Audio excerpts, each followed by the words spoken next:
The greatest problem of our time is not the atomic bomb, but the emptiness of the soul. Carl Gustav Jung.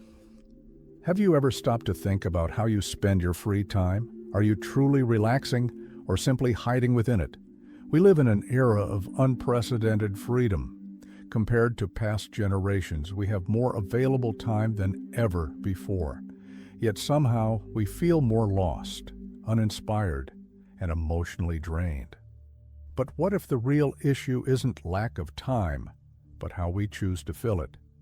Could it be that behind modern leisure lies a hidden trap?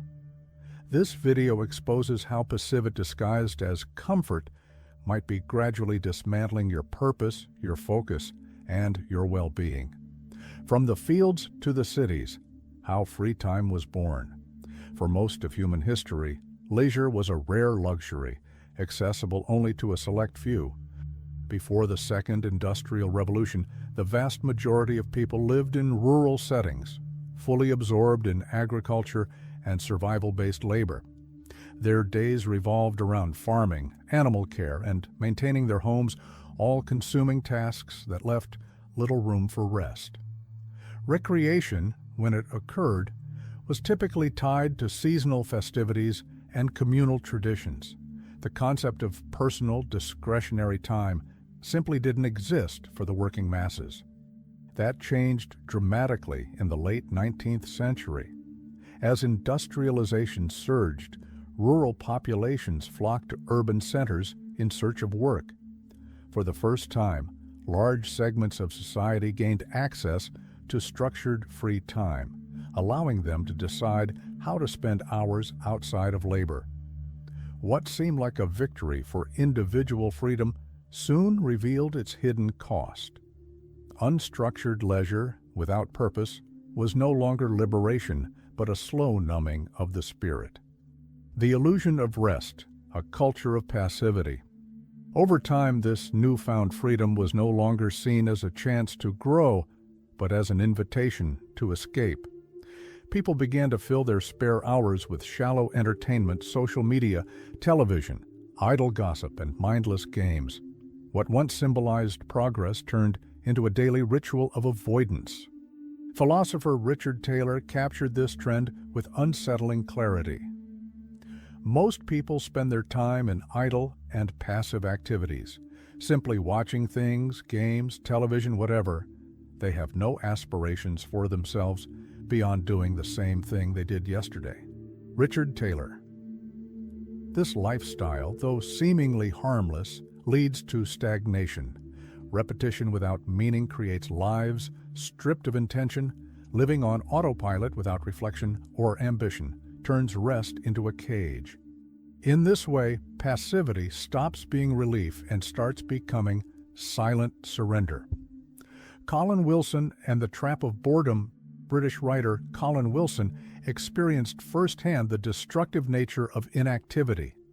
As a young man, he struggled with profound depression, often plagued by feelings of futility and disconnection. But through self-reflection, he recognized a pattern. His lowest emotional states came after prolonged periods of passivity. In his autobiography, Dreaming to Some Purpose, he shares how he resonated with the existential weariness of Ecclesiastes. Vanity of vanities, all is vanity. Ecclesiastes 1:2. Wilson realized that unless he actively engaged in something mentally stimulating or creatively demanding, he quickly fell into despair. For him, an unoccupied mind was not resting, it was rotting. Boredom, passivity, stagnation. These are the beginnings of mental illness, spreading like foam over a still pond. Colin Wilson. Carl Jung echoed this concern. People will do anything, no matter how absurd, to avoid facing their own soul.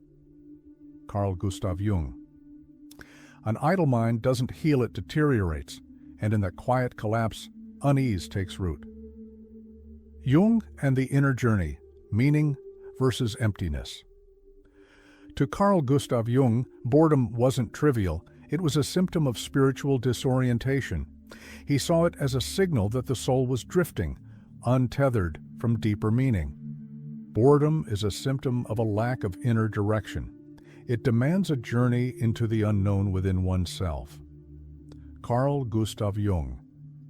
This journey, which Jung called individuation, is the process of becoming who you truly are, not what society expects, but what your inner truth reveals. Yet instead of answering this inner call, modern society teaches us to distract ourselves endlessly. Jung warned, "Who looks outside dreams, who looks inside awakens."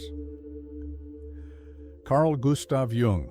Passivity becomes a veil that blocks us from pursuing significance.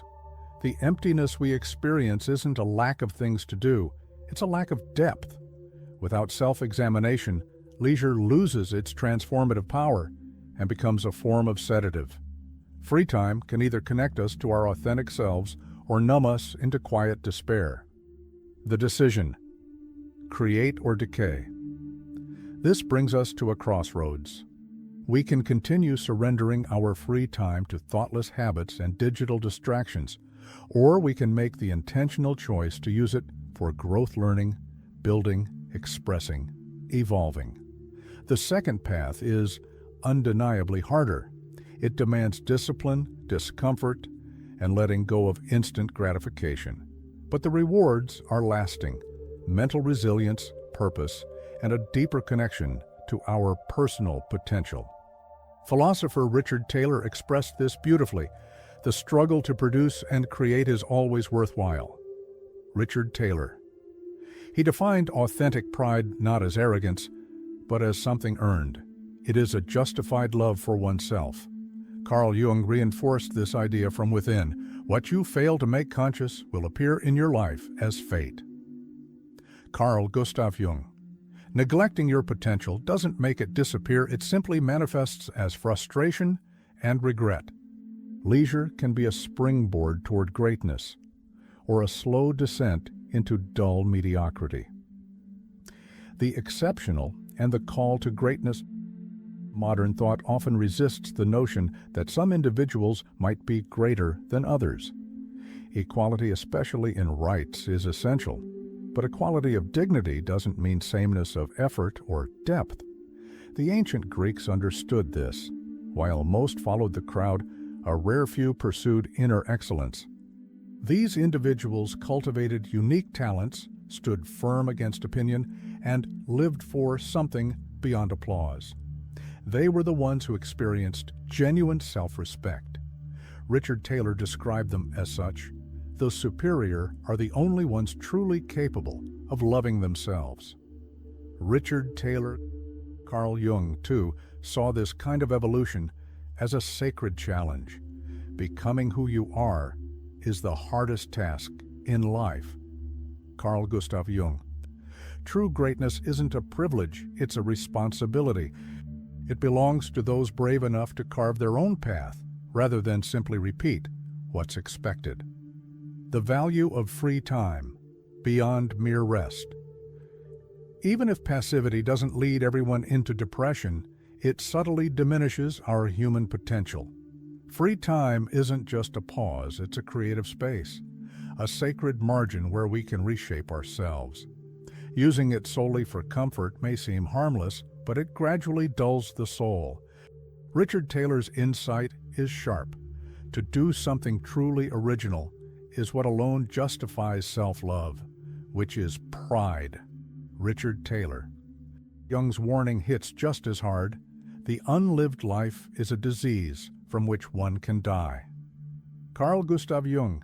Living in endless repetition, avoiding challenge, slowly erodes our inner fire. Leisure should never be an escape. It should be a stage for growth. In the end, it's not about how much time we have, but what we do with it. And that choice shapes the kind of life we live or never live at all. This journey leads us to a powerful realization: free time. One of today's greatest gifts isn't empty space to be filled aimlessly.